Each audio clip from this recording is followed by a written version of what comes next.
m'envoyer vos livres, s'il vous plaît. Quelques semaines avant Noël, Jessica David a fait paraître Il faut toujours une opinion sur Noël. Ça n'a pas pris beaucoup de temps avant que la version numérique de son livre se retrouve sur le marché noir. Et ça n'a pas passé du tout. Il y a des gens sur un groupe Facebook qui s'en vont demander mon livre. Il faut toujours avoir une opinion sur Noël gratuitement pour le télécharger en format EPUB.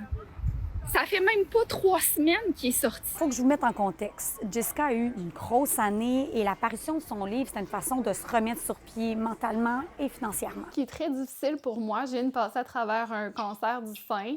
Je suis encore en traitement, mais officiellement en rémission. Puis là, j'ai vraiment comme été dans un tourbillon de peur, plus capable de rien faire. Puis éventuellement, je me suis dit, il me faut un projet. Puis je me suis dit, hey, je vais écrire un livre de Noël, tu sais, comme juste pour moi, juste pour le fun. Puis je trouve que c'est une période où on a besoin de cette lumière-là. Puis moi, l'écrire m'a amené beaucoup de lumière. Fait que je me suis dit, ben si je peux redonner de cette façon-là. Mes recherches m'ont aussi mené à Marie-Ève Hudon, qui a fait paraître Sur la route de Noël en octobre dernier.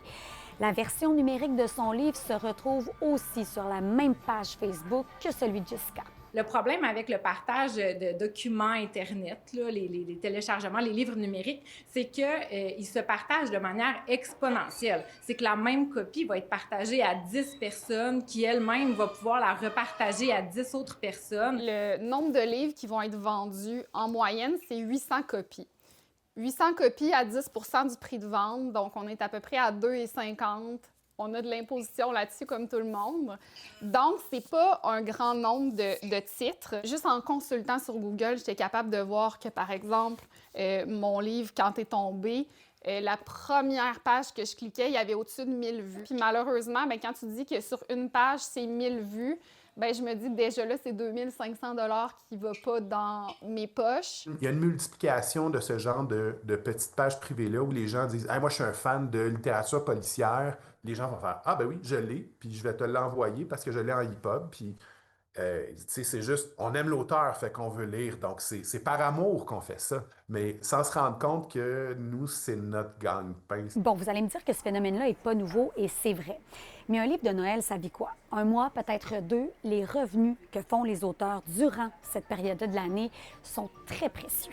Il y a une durée de vie vraiment courte. Il va se vendre pour le mois de novembre, un petit peu le mois de décembre, et ensuite, c'est tout. Ces livres-là, ils sont remisés après ça à l'entrepôt pour le reste de l'année. Copier et partager un livre numérique gratuitement, c'est une violation à la loi sur le droit d'auteur. On n'a pas le droit de prendre le fichier électronique, puis là, de dire « Moi, j'ai un fichier, je vais le donner à qui veut l'avoir. » Ça devient de la distribution illégale.